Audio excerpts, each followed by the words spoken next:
Hi, I'm Jim Berkland with McKnight Senior Living. I'm with Jason Falls. He's the chief instigator at the Conversation Research Institute. And Jason was a keynote speaker today at SMASH 2017. Jason, why don't you tell us what the main finding of your recent research was?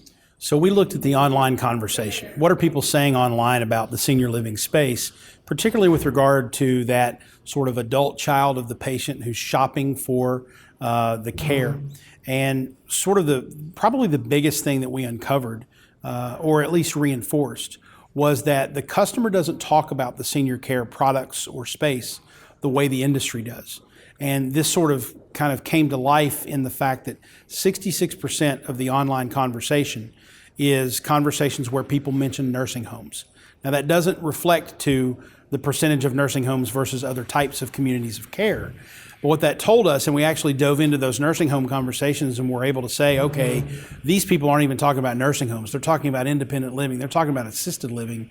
But that's the sort of old school label that the customer puts on the experience. And one of the things that I pointed out was we in the industry say that we want to invite your parent into a community of care. What the customer is saying is, I'm putting mama in a home. Okay, so the big question now is what to do about it.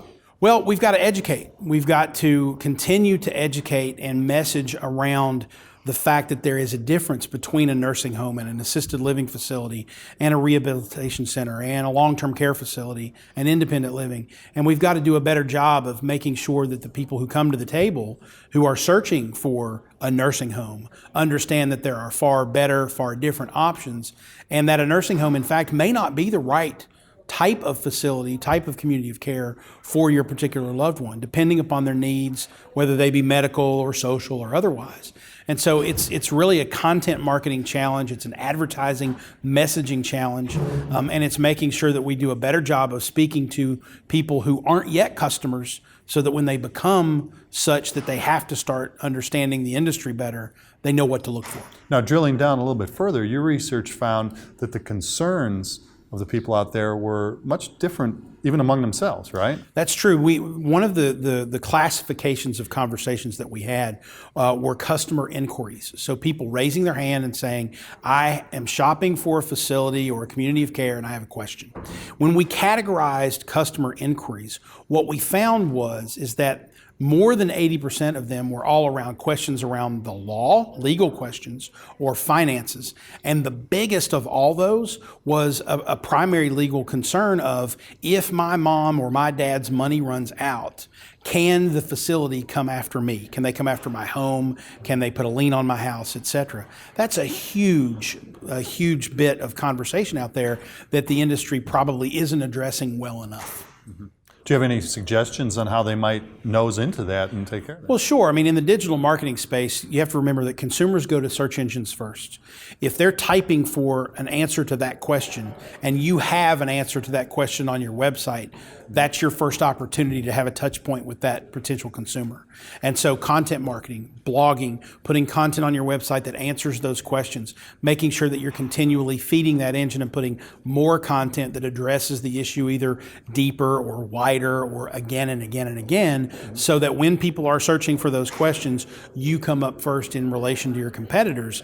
That gives you an advantage over them in that customer acquisition funnel. Okay, now quickly, can we touch on a certain 5-point finding you had out there? That was very interesting. Yeah, so the whole point of the research was really to understand the buyer journey. When do people turn to the social media space to ask questions? And we found 5 distinctive points in that journey. The first one was the realization phase. Oh no, mom or dad is sick. We can't take care of them at home. What do we do? The second point is actually, okay, we know we have to do something. Now we're searching. We're trying to find a community of care, a facility somewhere to enroll them. The third point was the actual point of enrollment. So the move-in day is a big point where they turn and they share that experience. They talk about the problems, the fears, et cetera.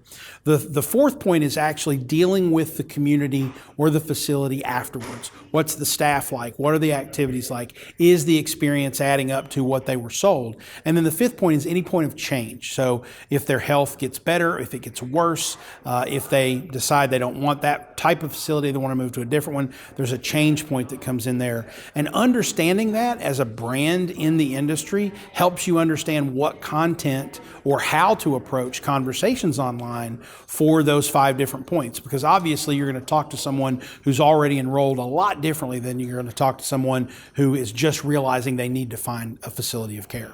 Excellent points to think about. Really something to work on in the future. Thank you, Jason. Thank you.